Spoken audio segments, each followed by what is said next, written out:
Welcome to the Beyond Bloated Podcast. I'm Carly, a certified health coach helping women under 50 ditch their bloat without having to follow super strict and stressful protocols. As someone who's struggled with all sorts of digestive issues for over 5 years, I know exactly how you're feeling. I also know that there's a way to feel better, and it doesn't have to involve tons of expensive supplements and insanely restrictive diets. Join me as I share all of my bloat-busting wisdom to help you say goodbye to that bloated belly and regain your confidence. It's time for you to move beyond bloated. You guys, I am absolutely loving these guest interview episodes. I started this podcast and I wasn't sure if I'd have the skills to interview other people and it come out right. But honestly, I'm sure I could do better. But it doesn't really matter to me at this point because I'm having such a good time getting to talk to people face to face that I've known online for years. A lot of these people I've met through Instagram and we've been chatting, through the DMs, and we've never had a face-to-face conversation. So it's really cool to get to talk to them and get their intake on such important topics like gut health. I'm loving it so much that I've got another one coming right up. Today, I'll be chatting with my friend, Nuria Sanchez Morgan, another lovely lady that I met through Instagram. Nuria is a passionate advocate for low-tox living, and she uses this passion to create deliciously clean, gluten and dairy-free recipes on her Instagram page. Her approach to wellness instantly caught my attention, which is why we connected in the first place. We've consulted one another on things like the cleanest dairy-free ice cream brand, all the way to things like skincare products, because it all can impact your gut. Nuria and I will be discussing her journey into clean living, what her no ingredients cards are, and how they can help you on your gut health journey, and what nasty ingredients may be lurking in your supplements. So let's get into it. Welcome to the Beyond Bloated Podcast, Nuria. I can't wait for you to share some low-tox tips with us today. Hi, Carly. Thank you for having me. No problem. So I would love for you to start by letting us know, how did you get interested and so passionate about clean living? Well, it's been a process for me. It started slowly. I started to develop skin sensitivities to cleaning products, and then those developed into coughing whenever I used the cleaning products. I noticed that I was reacting the same way when I was exposed to strong perfumes in the train when we were going in town. And that got me thinking about, what I was using and exposing myself to. Then right along that time, my daughter and myself found that we were both allergic to gluten. We were working with a nutritionist with her, and she made us really aware about product labels, which we had been mostly ignoring up to then. Shopping was just something that we did really quickly, and you kind of had your way of running through the store, and you did it as quickly as possible and didn't pay attention to what you were grabbing, basically. And she really drilled into us that products have gluten, right? So we started looking into gluten, right? But that was pretty much the one thing that we were avoiding, right? Because we had to, right? Now, right along that time, I picked up this book from Barnes and Noble. It was in the clearance section, actually, by Deirdre Imus. It's The Essential Green You. It's really well written. If you're just diving into clean living, I totally recommend it. She goes over pretty much most of the products that we are exposed in our daily lives and started to break down the toxicity in them, right? So that opened my mind even more to ingredients. A little bit later, I joined Beauty Counter, and they're all about clean living and ingredients. And my journey with them has just opened my eyes so much into both ingredient safety and just how products are put together.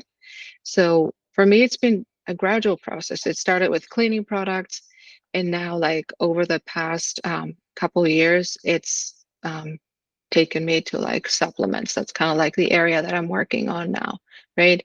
So it's a journey. I don't think I'll ever really get to the end of it, right? Because Yeah. I find that I'm learning as I go. right? Yeah, no, that's totally fair. There's, like you said, there's supplements, there's our food, there's our There's cosmetics, everything. there's our cleaning Hmm. products. So you started with cleaning products, and then you noticed that like gluten was it cosmetic products or was it also in cleaning products? Gluten can be everywhere. We started to avoid it in food because we found out that we were both allergic to it. And then I found out that I was also allergic to dairy. So we were just looking for dairy and gluten in food products. But I know that gluten is also present in other like regular products that we use daily. And the nutritionist we were working with really reinforced the importance of just avoiding it altogether because my daughter was really young when she was diagnosed. And it just opened our eyes to this part of the product that we had been like ignoring pretty much, and like you think you get like the organic product and you think this is safe, but it's not guaranteed, right? And that's another piece Mhm. that I learned later on, um, because we have all these loopholes with legislation and labeling, and it's all allowed, and nobody tells you these things, right? Um, so Yes. it's been a journey, and I feel that I'm still on it, and I don't think I'll ever get to the end. You're right. Like I just actually did a webinar not that long ago on how misleading labels are because like you said, organic is advertised as like this, oh, it's organic, it's got to be good for you no matter what else is in it. But that's obviously not the case. And like, this is a little off topic, but also things like low fat is advertised as like this is going to help you lose weight. Meanwhile, it's loaded with sugar. So, yes, reading labels is Mhm. so important and not just for our food, but like also for cleaning supplies and cosmetics and things like that. Anything. So, yeah, what are some of the ways that you started implementing these clean living changes into your own life when you got started? So we first tackled the cleaning products. Our choices were not like the best right away. It's been a learning curve. Like we started buying Target because their cleaning products say gluten free, Mhm. right? And then to me, that was okay, this is good. This is what we need, right? Um, Later on, right, as I continued my journey, I learned about things like fragrance and all the ways that that can be labeled and masked so you are not really aware of what you're really buying. Dyes in this product, right, and other chemicals. I learned about databases like EWG where you can like check your products, right, for the ingredients. But it's been a process. I mean, because I wish all of this was like outlined somewhere so you could just go and like learn about all of it, but nobody gives you like the whole story. No, but you're working on something like that, aren't you?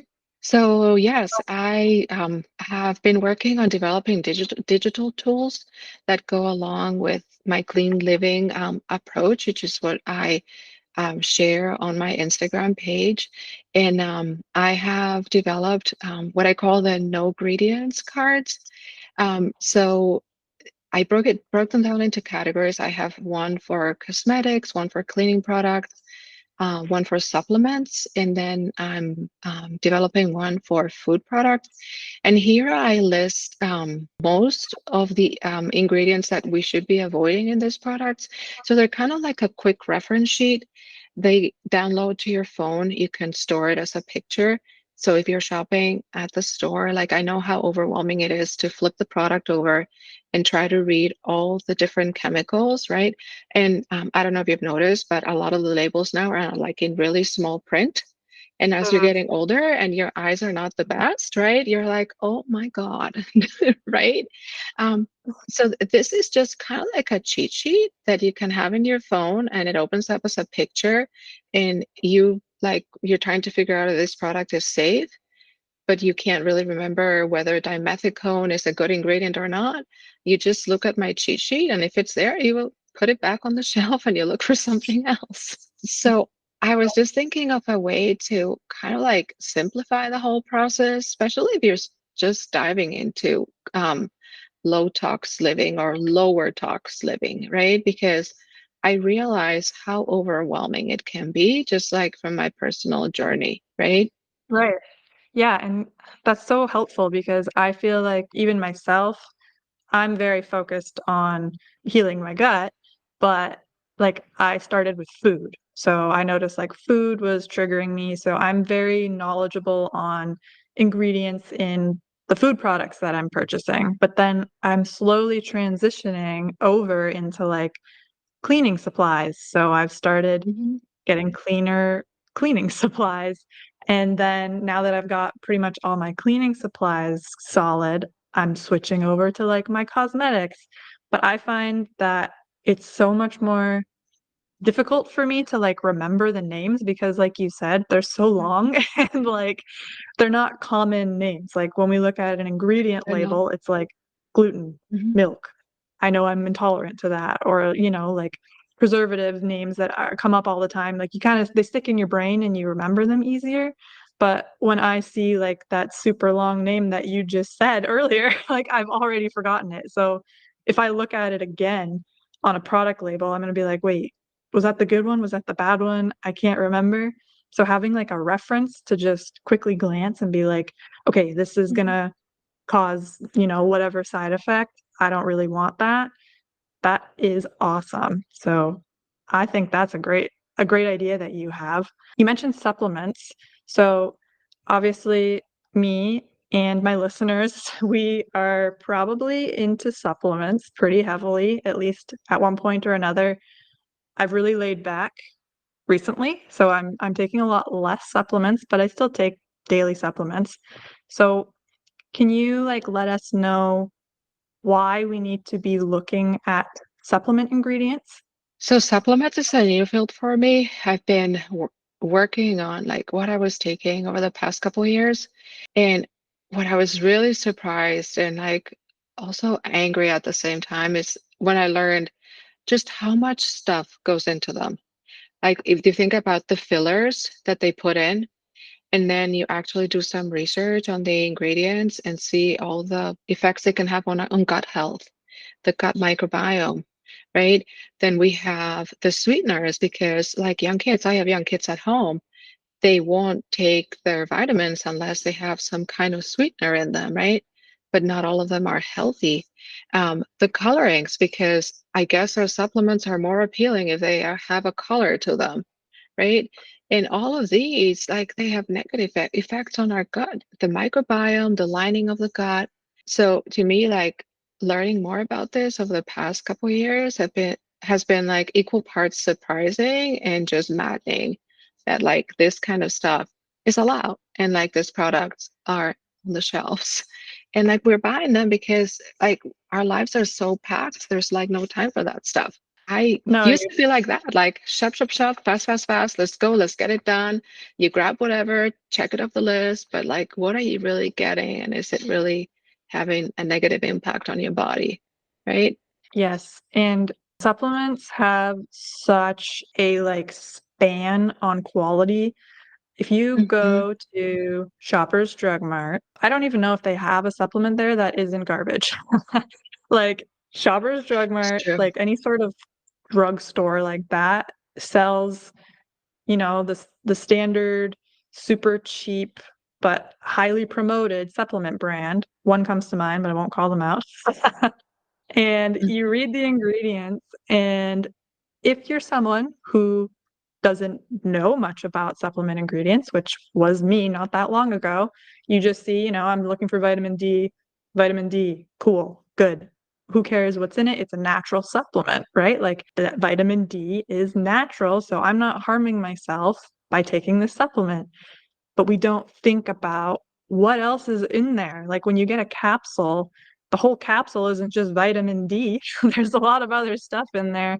So we It's true. do really need to start thinking like, what else is in this supplement and how is it impacting my gut? Do you have any examples that you can tell us of like certain ingredients that you personally avoid when looking for supplements? Things like titanium dioxide, any kind of dye. I try to avoid dyes. I try to avoid sweeteners because even like the artificial ones, I notice that they don't really sit well with my gut. I go with as pure as I can find.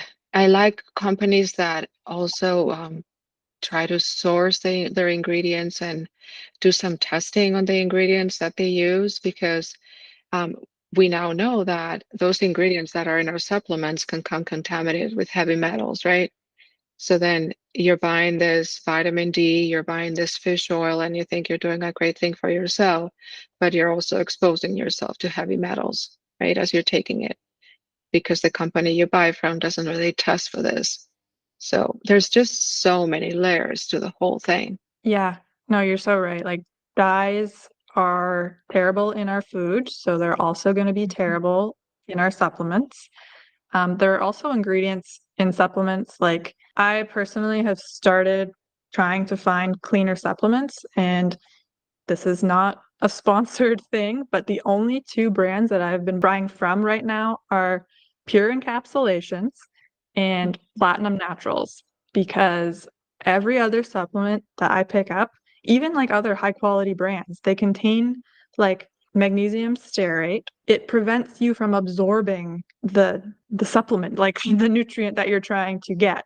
So it's kind of like counterintuitive, because you're taking a supplement because you're lacking a certain vitamin or mineral, but the magnesium stearate is preventing the absorption from happening as well as it could be. So it's like you're wasting your money on these supplements if you're not getting the benefit that you bought them for, because you're not absorbing them. So supplements are tricky. Like they're great, but you really need to buy high quality supplements if you want to see good improvements. Like, have you noticed with your changes that you've made to like buying higher quality supplements and cleaner cleaning supplies, things like that? Have you noticed an improvement in your health? Absolutely.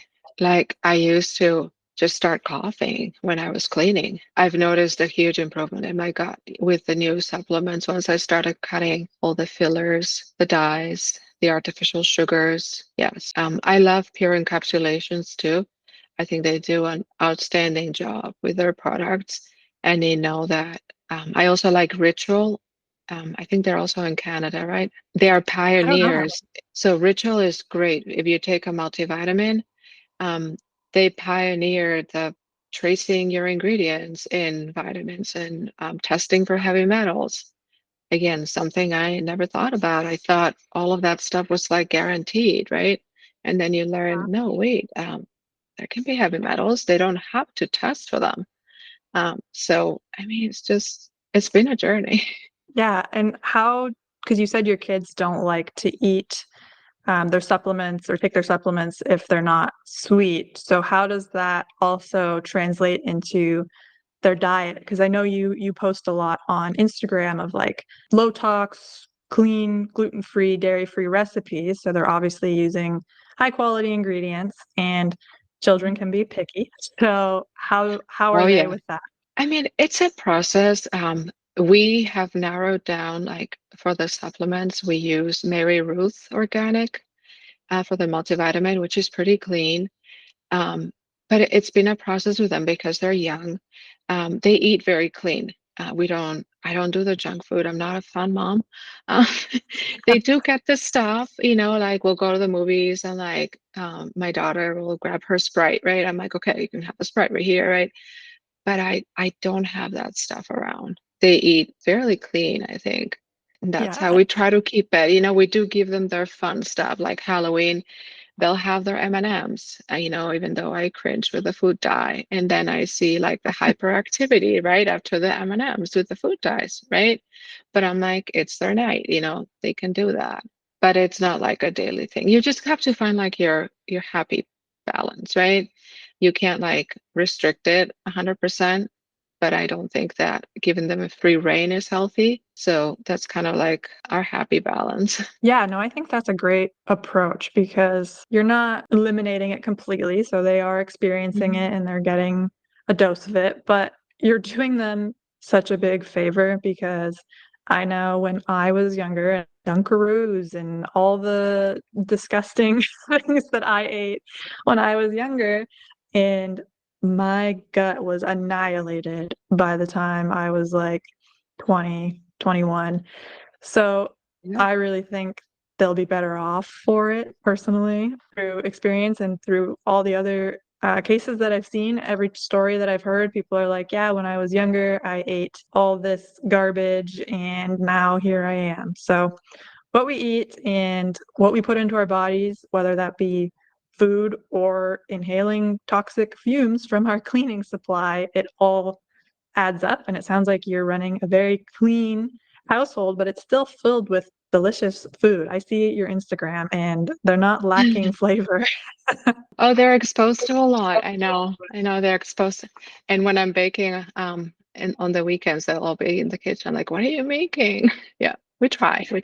That's good. And you're teaching them like good habits for the future. They're going to have these skills of, like, oh, when I was growing up, my mom was making, homemade granola and it was really good, but it didn't contain all this yucky stuff. So they know like it is possible to eat clean and still have good taste in their mouth.